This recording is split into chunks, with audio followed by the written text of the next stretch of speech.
मेरे अज़ीज़ों, खुदावंद यीशु मसीह में आपका स्वागत है। एक बार फिर होप चैनल परिवार की तरफ से मैं आपका स्वागत करता हूं और आशा करता हूं आप हमारी सीरीज़ को एंजॉय कर रहे हैं। आज हमारे बीच में खुदावंद यीशु मसीह के कलाम से जो परमेश्वर ने हमें दिया है हम सीख रहे हैं।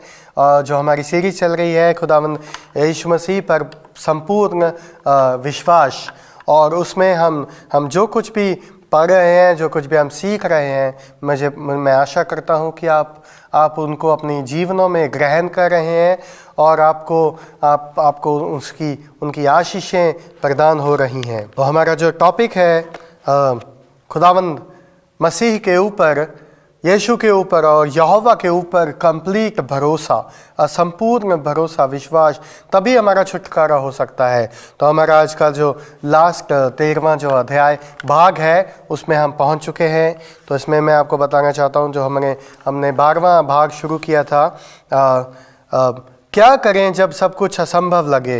तो उसमें मैं आपको भजन संहिता 107 चैप्टर से 7 भाग से 7 उसके 107 चैप्टर से मैं बता रहा हूँ कि हमें क्या करना चाहिए। तो जो 107 अध्याय है वो किसके ऊपर बेस्ड है। 107 भजन संहिता जो है वो हमारी लाइफ के ऊपर बेस्ड है। हमारी लाइफ को 4 भागों में बांटा गया है। हम इसमें 107 भाग को 107 जो चैप्टर है भजन संहिता का, वो 4 भागों में बटा हुआ है। 4 भागों में है। एक सबसे पहला है डेजर्ट, सूखा।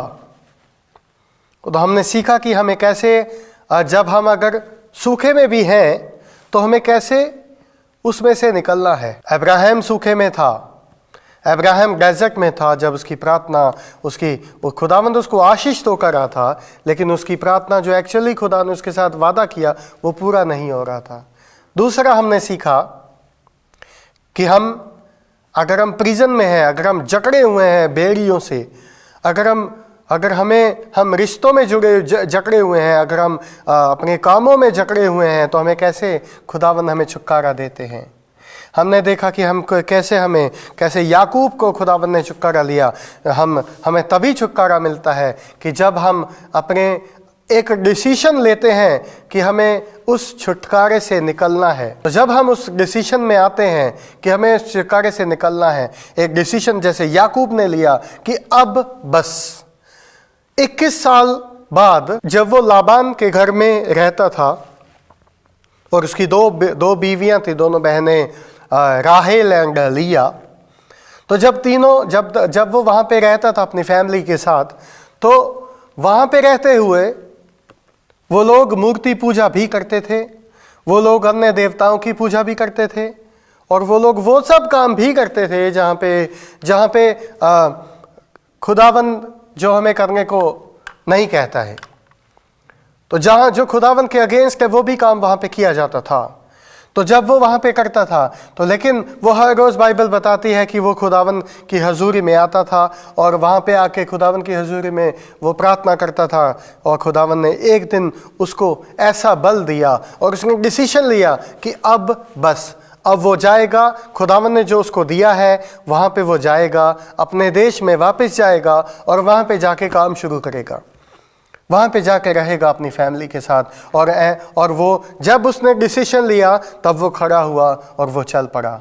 और डिसीजन लेते समय उसने कुछ इंस्ट्रक्शंस, उसने कुछ रूल रेगुलेशंस भी, बाधाएं भी बनाई अपनी फैमिली के साथ कि आप यहाँ का सब कुछ यहीं छोड़ के जाना है, कुछ साथ में नहीं लेके जाना। तो जब हम डिसीजन लेते हैं मेरे अजीज़ों, जब हम एक निर्णय लेते हैं कि हमें खुदावंद यीशु मसीह में आगे बढ़ना है, तो हमें बहुत सारे अपने लाइफ में निर्णय ये भी लेने हैं कि हमें बहुत कुछ पीछे छोड़ के भी जाना है। वो पीछे छोड़ के जाने वाली क्या बातें होती हैं? हमारी बुरी आदतें जो खुदावंद को नहीं पसंद, हमारे वो डिसीशंस जो खुदावंद के अगेंस्ट हम करते हैं, हमारे वो काम जैसे जिनमें हम जकड़ते हैं, जब निर्णय हम कर लेते हैं कि खुदावंद की हजूरी में जब हम आगे बढ़ना है, हमें खुदावंद की ब्लेसिंग चाहिए और किसी की नहीं, चाहे कुछ भी हो जाए, तो फिर हम वो डिसीजन लेके आगे बढ़ते हैं। तो पहला हमने सीखा कि हमें डेजर्ट में, सूखे में कैसे आगे बढ़ना है, प्रिजन में दूसरा नंबर था,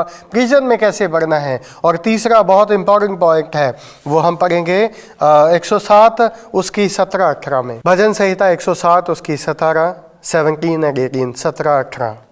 मूढ़ अपनी कुचाल और अधर्म के कामों के कारण अति दुखित होते हैं, उनका जी सब भांति के भोजन से मिचलाता है और वे मृत्यु के फाटक तक पहुंचते हैं। तो तीसरा पॉइंट हमारा है हॉस्पिटल और सिकनेस।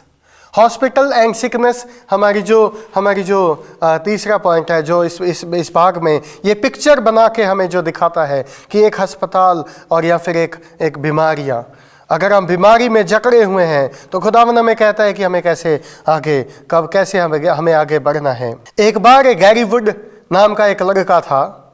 1966 में 1966 में डॉक्टर गैरी वुड अपनी टेस्टमनी बताते हैं। ये टेस्टमनी डॉक्यूमेंटेड है, ये टेस्टमनी लाइव है, आप देख सकते हैं। मैं जो भी टेस्टमनीज बताता हूँ, कल मैंने अपने पहले भागों में बताया था आपको एक बॉक्सर की टेस्टमनी, उनकी अभी पिक्चर भी आ रही है 6 महीने में, अगर आप देखेंगे तो आप ब्लेस्ड होंगे।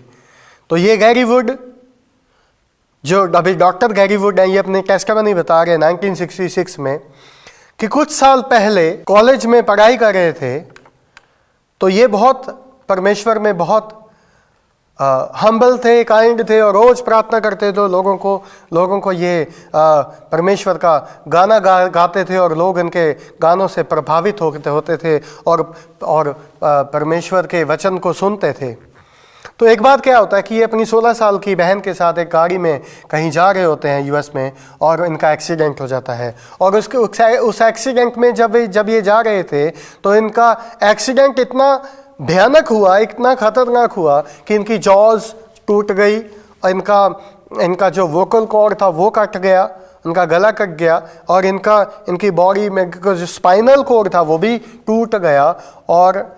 और वहाँ पे ऑल ऑफ सडन जो इनकी सिस्टर है वो बच जाती है, क्योंकि वो साइड में थी और ये गाड़ी चला रहे थे, इसलिए इनको ज़्यादा नुकसान हुआ। और इनकी वहाँ पे सारे पैरामेडिकल डॉक्टर्स और सब आ जाती है, टीम आ जाती है, और वो इनको आके डिक्लेयर कर देती है कि ये मर चुके हैं। और गैरी वुड बताते हैं कि जब ये मर गए तो अचानक से एक बड़ा एंजल्स आए और इनको ले गए ऊपर, स्वर्ग में ले गए। तो जब ये स्वर्ग में चले गए तो गैरी वुड वहाँ पे जाने के बाद वहाँ पे जाके देखते हैं कि गैरी वुड वहाँ पे स्वर्ग में जाने के बाद देखते हैं कि सामने यीशु है और महान सामर्थी खुदा है, और उनको एक कमरे में लेके जाया जाता है। और जब ये एक कमरे में जाते हैं तो वहाँ पे जाने के बाद इनको दिखाया जाता है इनकी एक बड़ी सी किताब है, और इनको वहाँ पे इनके नाम लिखे हुए हैं। गैरी चेंज्ड, गैरी ने इस आदमी को चेंज किया, उस आदमी का नाम, गैरी ने उसको यहाँ पे चेंज किया, उसका नाम। मैं आपको बताना चाहता हूँ कि हमारा वहाँ पे नाम लिखा हुआ है। हम जितने भी काम प्रभु यीशु मसीह के नाम से यहाँ पे करते हैं वो सारे वहाँ पे लिखे जाते हैं। अगर आप यहाँ पे कुछ भी काम खुदावन के नाम से करते हो तो आपके वहाँ पे नाम आपका नाम वहाँ पे लिखा जा रहा है। तो वहाँ पे जब उसने देखा तो अचानक से उसने देखा कि खुदावन वहाँ पे, फिर वो उसको स्वर्गदूत है जो उसको दूसरे कमरे में लेके जाता है। तो वहाँ पे उसने देखा कि हाथ टंगे हुए हैं, पैर अलग से टंगे हुए हैं, किडनीज पड़ी हुई हैं, हार्ट पड़े हुए हैं, आंखें पड़ी हुई हैं, लाइव सबके पड़े हुए हैं वहाँ पे। तो ये उसने पूछा स्वर्गदूत से कि ये क्या है। तो स्वर्गदूत ने उनको बताया, गैरी वुड को बताया कि ये वो पार्ट्स हैं जो, क्योंकि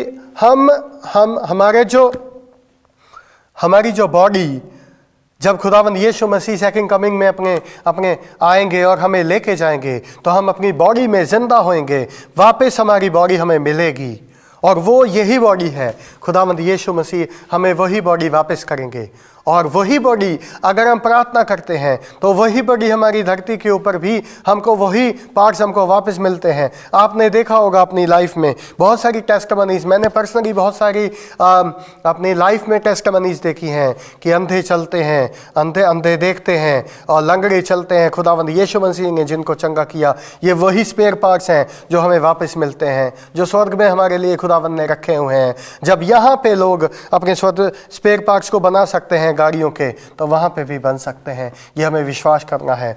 मैं आपको बताना चाहता हूँ, तो गैरी फिर वहाँ से निकलते हैं, तो यीशु के पास उनको ले जाया जाता है। तो यीशु ने उन्हें बोला कि अभी तुम्हारा टाइम बाकी है और तुम जाओ और वहाँ पे जाके खुदावन के नाम का वहाँ पे जाके प्रचार करो और जाके बोलो कि वहाँ पे तुम्हें क्या करना है। वहाँ पे उन्होंने गैरी को उन्होंने इंस्ट्रक्शंस दिया कि आप जाओ और जाके वहाँ पे करो। वहाँ पे गैरी ने सबसे इम्पोर्टेंट बात, वहाँ पे गैरी क्या बोलते हैं कि वहाँ पे आराधना हो रही थी, वहाँ पे आराधना हो रही थी और सारे एंजल्स, सारे स्वर्गदूत जब आराधना कर रहे थे तो सिर्फ एक ही बात बोल रहे थे, मेमना तारीफ के काबिल है, मेमना तारीफ के काबिल है, मेमना तारीफ के काबिल है। उस समय भी हो रहा था और आज भी वहाँ पे यही हो रहा है, मेमना तारीफ के काबिल है। आज भी मेमना तारीफ के काबिल है, कल भी मेमना तारीफ के काबिल होगा मेरे अजीज़ों, परसों भी मेमना तारीफ के काबिल होगा,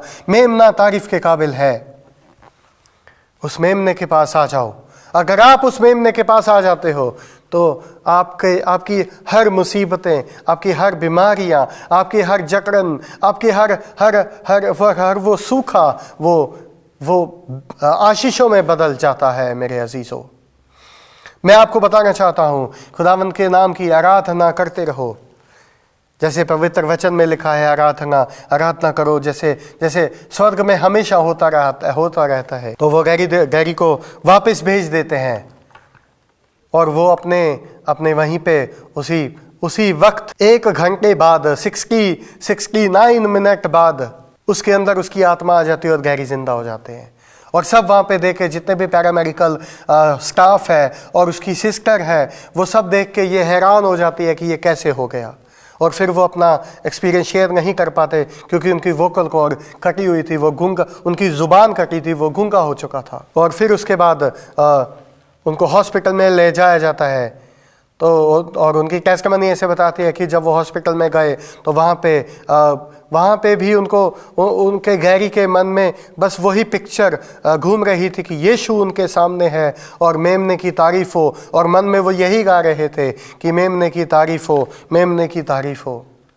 और जब उसके बाद वहाँ पे वो हॉस्पिटल में थे तो अगले दिन सुबह 6 बजे जब नर्स आती है, तो नर्स को नहीं मालूम था कि नर्स यही समझ रही थी कि गैरी नहीं बोल पा रहा है, but as a courtesy nurse आती है जब सुबह 6 बजे और आकर उसने गैरी को आवाज़ दी, हेलो गैरी, आप कैसे हो। तो जब गैरी ने वो सुना, जब गैरी सुना, उससे पहले रात भर वो यही गाता रहा, मेमना तारीफ़ के काबिल है, मेमना तारीफ़ के काबिल है। और यीशु मसीह उससे पहले आकर उसके सामने उसको टच करते हैं, जहाँ वोकल कॉर्ड को टच करते हैं तो वोकल कॉर्ड उसकी ठीक हो जाती है, उसकी ज़ुबान उसको वापस मिल जाती है, उसकी बॉडी के सारे स्पेयर पार्ट जो डैमेज हो चुके थे, जो टूट चुके थे, जो कट चुके थे, वो वापस मिल जाते हैं। तो जैसे ही उस नर्स ने आकर उसको बोला सुबह 6 बजे, हेलो गैरी, आप कैसे हो, और वो गाना गाने लगा, मेमना तारीफ के काबिल है, मेमना तारीफ के काबिल है, तो वो नर्स वहां से जब नर्स वहां से भागती है तो वहां जाकर वो सब डॉक्टर्स को बताती है और ये कहते हैं कि ये असंभव है, दिस इज ओनली मिरेकल, ये सिर्फ एक चमत्कार है खुदावन का और कोई कर ही नहीं सकता। खुदावन ने उसको कुछ पॉइंट बोले कि जाके आपको धरती के ऊपर करना है। पॉइंट नंबर 1, उसने बोला कि आप स्पिरिट ऑफ रेस्टोरेशन को देखोगे। स्पिरिट ऑफ रेस्टोरेशन, चीज़ें जो बिखरी हुई हैं वो वापस इकट्ठी होंगी।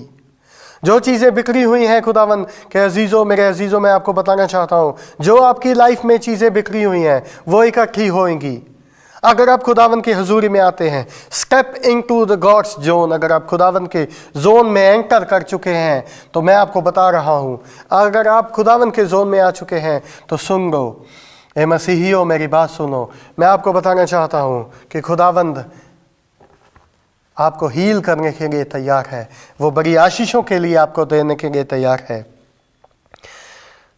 दूसरा point, emphasize on prayers, prayer के ऊपर एम्फेसाइज कीजिए।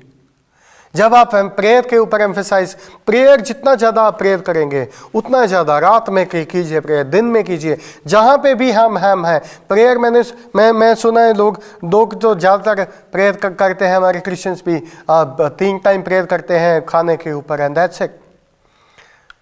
प्रेयर वो प्रेयर नहीं है कि जो आपने 1 मिनट प्रेयर किया और हो गया। खाने के लिए आप बैठे हो, आपने प्रेयर किया खाने के ऊपर कि ये खाना मुझे दिया, आशीष करो इसको, ये खाने को, ये दाल को टेस्टी बना दो, स्वादिष्ट बना दो। ये प्रेयर नहीं है मेरे अजीज़ हो। प्रेयर वो है कि जो रात भर बैठकर अगर आप खुदावंद यीशु मसीह को पुकारते हैं तो खुदावंद आपसे बातचीत करता है। इस बाइबल में लिखा है कि वो आप ही आत्मा रो रो कर खुदावंद के सामने प्रार्थना करता है। जब आत्मा आपके ऊपर उतरता है तो वो रो रो कर प्रार्थना करता है, तो आपकी प्रार्थना का उत्तर भी आता है। प्रभु यीशु मसीह आत्मा में जब भरे थे, जब प्रचार करने से पहले उस पहाड़ पर गए और रात भर कहते प्रार्थना करते रहे। और आज हम 2 मिनट भी प्रार्थना कर गए और हमें लगता है कि हमने बहुत प्रार्थना कर लिया। मैं आपको बताना चाहता हूं कि अगर आप अपनी लाइफ में रिवाइवल चाहते हैं, अगर आप अपनी लाइफ में एक छुटकारा चाहते हैं, तो आप प्रार्थना कीजिए, आराधना कीजिए। दूसरा पॉइंट उसमें फिर आप रिवाइवल आपने देखा, अभी हमने कुछ देर पहले लास्ट ईयर देखा था, कुछ देर पहले हमने देखा था एक रिवाइवल आया था केंटकी के एक एसबरी कॉलेज में। एसबरी सिटी के अंदर एक एसबरी कॉलेज है, उसके अंदर 1956 के बाद अब ये रिवाइवल आया लास्ट ईयर। वहाँ पे गए, वहाँ पे जो बच्चे वहाँ पे स्टूडेंट, जो 1600 स्टूडेंट वहाँ पे पढ़ता है, जो स्टूडेंट वहाँ पे पढ़ने गए और वो एक एक करके चर्च के अंदर आने लगे और रोने लगे और प्रार्थना करने लगे। और वो प्रार्थना करते और वो रोते गए और प्रार्थना। और उस समय उस समय न्यूज़ बताती थी कि 1 वीक तक लगातार वो प्रार्थना करते रहे, बिना कुछ खाए, बिना कुछ पिए और बिना सोए वो प्रार्थना करते रहे। और आत्मा प्रभु का उनके ऊपर, बच्चों के ऊपर उतरा और वो रोते रहे और प्रार्थना करते रहे। ऐसा रिवाइवल अगर हमारे अंदर आ जाता है तो मैं आपको बताना चाहता हूँ, प्रभु का आत्मा आपके अंदर, आपके उस जगह में, आपके उस एरिया में, आपकी स्टेट में, आपके देश में काम करना शुरू कर देता है। रिवाइवल हमारी लाइफ में आना बहुत ज़रूरी है। नेक्स्ट पॉइंट जो हम देखते हैं वो है तूफान। वो कहता है कि इसका जो नेक्स्ट पिक्चर है वो है तूफान। ऑल ऑफ सडन कोई प्रॉब्लम हमारे ऊपर आ जाती है, हमें बिना सूचित हुए, हमें बिना, उसे हम कहते हैं तूफान। और अगर उस तूफान में आपके जीसस है तो वो तूफान में कोई मुसीबत आपको नहीं हो सकती। एग्जाम्पल के तौर पे मैं आपको बताना चाहता हूँ, आज के जो इस सीरीज़ को ख़त्म करने से पहले यीशु एक बोट में जा रहे थे। तो जब यीशु उस बोट में जा रहे थे तो अचानक से तूफान आ गया। यीशु और उसके चेले सब मिलकर उस बोट में जा रहे थे तो तूफान आ गया और यीशु सो रहे थे। और जब तूफान बढ़ा तो चेले घबरा गए और चेले आकर यीशु को कहने लगे कि ये तूफान में हम मरे जाते हैं प्रभु। और प्रभु उठे और उसने तूफान को शांत कर दिया। कैसा नज़ारा रहा होगा, कैसा मंजर हुआ होगा वो, कि खुदावंद ने वो चेले भी सोच रहे थे कि ये कौन है जिसने तूफान को भी शांत कर दिया। मैं आपको बताना चाहता हूं कि अगर आपकी लाइफ में कोई भी तूफान आया है, तो अगर आपको लगता है कि यीशु उसमें सो रहा है, तो विश्वास कीजिए और विश्वास में बने रहिए। और उस विश्वास में जब आप बने रहेंगे तो मैं आपको बताना चाहता हूं, यीशु आपके उस तूफान को शांत करेगा, क्योंकि वो जानता है आपका विश्वास। क्योंकि जब चेलों ने यीशु को बोला कि हम मरे जाते हैं प्रभु, हम मरे जाते हैं, तो यीशु उठे और तूफान को शांत किया। और शांत करने के बाद उन चेलों को उन्होंने बोला कि हे अल्प विश्वासियों, आपका विश्वास कहाँ रहा। तो मैं आपको कहना चाहता हूं, अपने तूफान में खुदावन पे भरोसा रखो, वो अल्प विश्वासी मत बने। बस भरोसा रखो कि वो तूफान को भी शांत करने के लिए है। ये भजन संहिता अगर आप इस 107 को पूरा अच्छे से पढ़ते हैं तो मैं आपको बताता हूँ आपका रिवाइवल, आपका छुटकारा सब इसी में है। खुदावन पर संपूर्ण भरोसा रखिए। अगर आप संपूर्ण भरोसा रखेंगे तो खुदावन आपको आगे बढ़ाने के लिए, आगे लेके जाने के लिए तैयार है। आपकी ब्लेसिंग्स खुलने के लिए तैयार है। आपकी आराधना, आपके काम होने के लिए आपका खुदावन तैयार है। मैं आज के अंतिम भाग में मैं आप सबको ये चैलेंज करता हूँ कि अपने शरण स्थान में आ जाइए। खुदावन के जोन में आने से आपको ब्लेसिंग्स मिलना शुरू होंगी। जब आप खुदावन की हजूरी में आएंगे, आप अपने कंफर्ट जोन से निकलकर खुदावन के कंफर्ट जोन में आइए। तो जब आप खुदावन के कंफर्ट जोन में आ गए, जब आप होली स्पिरिट के कंफर्ट जोन में आ गए, जब आप उस एंगल के जोन में आ गए, तो आपको खुदावन ब्लेस करने के लिए तैयार है। मैं आपको बताता हूँ, एक वाईफाई, जब हम अपने घर में वाईफाई लगाते हैं तो उसका जो कनेक्शंस है, अगर हम बहुत दूर हैं तो नहीं मिलेगा, और जब हम उसके कनेक्शंस में आएंगे तो हम कनेक्टिविटी पकड़ेंगे।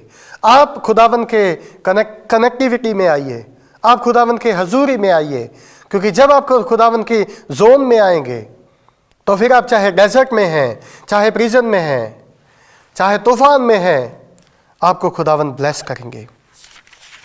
खुदावन आपके साथ हैं, वो आपको आगे बढ़ाने के लिए तैयार हैं। फिर कोई भी डिसीज है, कोई भी बीमारी है, आपको छुटकारे के लिए आप तैयार हैं। आइए हम सब प्रार्थना करते हैं। Hallelujah, hallelujah, hallelujah, hallelujah. खुदावन, हम इस काबिल नहीं थे खुदावन की ज़िंदा रह सकते। यह आपकी दया, आपकी करुणा है खुदावन की हम जिंदा हैं। प्रभु, आपने हमें ज़िंदा रखा एक मकसद के लिए। वो मकसद को हमारे जीवनों से पूरा कीजिए मेरे प्रभु। प्रभु, मैं अपने आप को, अपने सारे लोगों को खुदावन जिन्होंने आज इस मैसेज को सुना है, उन सबको खुदावन मैं तेरी हजूरी में सौंपता हूँ। मैं तेरे पवित्र हाथों से खुदावन उन्हें अपने पवित्र हाथों से छू ले मेरे लॉर्ड, ताकि खुदावन वो आपकी सामर्थ को महसूस करें मेरे प्रभु। उन्हें आत्मा का सामर्थ उन्हें दो मेरे प्रभु। हिम्मत दो, ताकत दो खुदावन, हमें अकल बुद्धि समझ का सहारा दो, समझ का सहारा दो, ज्ञान दो प्रभु, ताकि हमें प्रभु अच्छे बुरे का ज्ञान हो सके। हम तेरी हजूरी में रहें, हम कभी घबराए नहीं मेरे लॉर्ड। अपनी आत्मा का सामर्थ हमें दो लॉर्ड। धन्यवाद खुदावंद, आपने प्रार्थना सुन ली। मांगता हूँ आपके प्यारे बेटे प्रभु यीशु मसीह के प्यारे में के नाम से, आमीन। मेरे अजीज़ों, आप जो फर्स्ट टाइम जुड़े हैं हमारे साथ, तो इस चैनल को सब्सक्राइब कीजिए, अपने दोस्तों के साथ शेयर कीजिए। और मैं उम्मीद करता हूं कि आप हमारे मैसेजेस में से जो खुदावंद यीशु मसीह की तरफ से हैं, प्रभु यहोवा की तरफ से हैं, वो उनको आप इंजॉय करें। हमारी सीरीज़ को आपने इंजॉय किया और आप आगे भी इंजॉय करते रहेंगे। धन्यवाद और खुदावंद आप सबको आशीष दे, बरकत दे।